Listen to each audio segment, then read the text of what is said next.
Union পরিষদের chairman কালকে দেখলাম তারও 15,000 কোটি টাকা। শেখ হাসিনা, তার বোন শেখ রেহানা, তার মেয়ে টিউলিপ, ছেলে জয়, এই বংশ বাংলাদেশের সম্পদ লুটপাট করে সব বিদেশে পাচার করে দিয়েছে।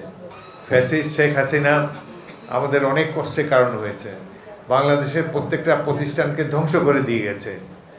এবং এখন দেখা যাচ্ছে এটা ইউনিয়ন পরিষদের চেয়ারম্যান কালকে দেখলাম তারও 15,000 কোটি টাকা। এইভাবে এত ব্যাপক লুটপাটের শিকার হয়েছে বাংলাদেশের সাধারণ মানুষ, অকল্পনীয়। একটা প্রতিমন্ত্রী লন্ডন শহরে 360টা বাড়ি। শেখ হাসিনা, তার বোন শেখ রেহানা, তার মেয়ে টিউলিপ, ছেলে জয়, এই বংশ বাংলাদেশের সম্পদ লুটপাট করে সব বিদেশে পাচার করে দিয়েছে আর ভারতের দালালি করেছে, যার জন্য আমাদের দেশের মানুষের অনেক কষ্ট হয়েছে গত 16টা বছর।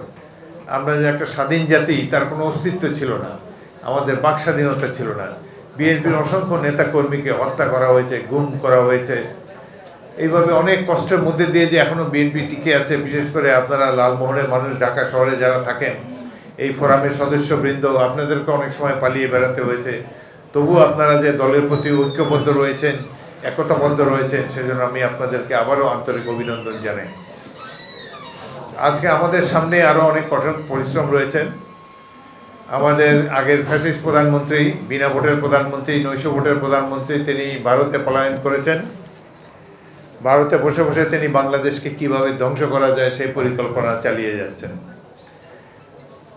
বহু তাদের অবৈধ অর্থ এবং তাদের আরও সাহায্যকারী দেশ আছে, তারাও তাদেরকে নানাভাবে অর্থবিত্ত যোগান দেয়। এটি দিয়ে বাংলাদেশকে ধ্বংস করার জন্য শেখ হাসিনা এখন উঠে পড়ে লেগেছে। আমাদের দেশ শান্তিতে থাকুক, আমাদের প্রতিবেশী কখনোই চায় না।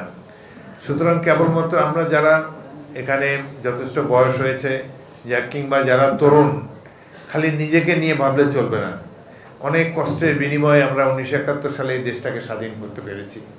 আমাদের নেতা শহীদ রাষ্ট্রপতি জিয়াউর রহমান স্বাধীনতা ঘোষণা দিয়েছেন।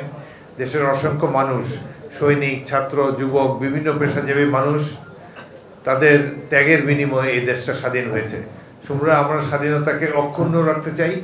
এবং আপনারা নিজেকে নিয়ে তো নিজের রুজি রোজগার চিন্তা ভাবনা তো আছেই, কিন্তু সবার উপরে দেশ, আমাদের দেশের যাতে কল্যাণ হয়, দেশের স্বার্থে যাতে আপনাদের দ্বারা সাধিত হয়, এই জন্য আমরা সবাই মিলে যেতে চেষ্টা করব।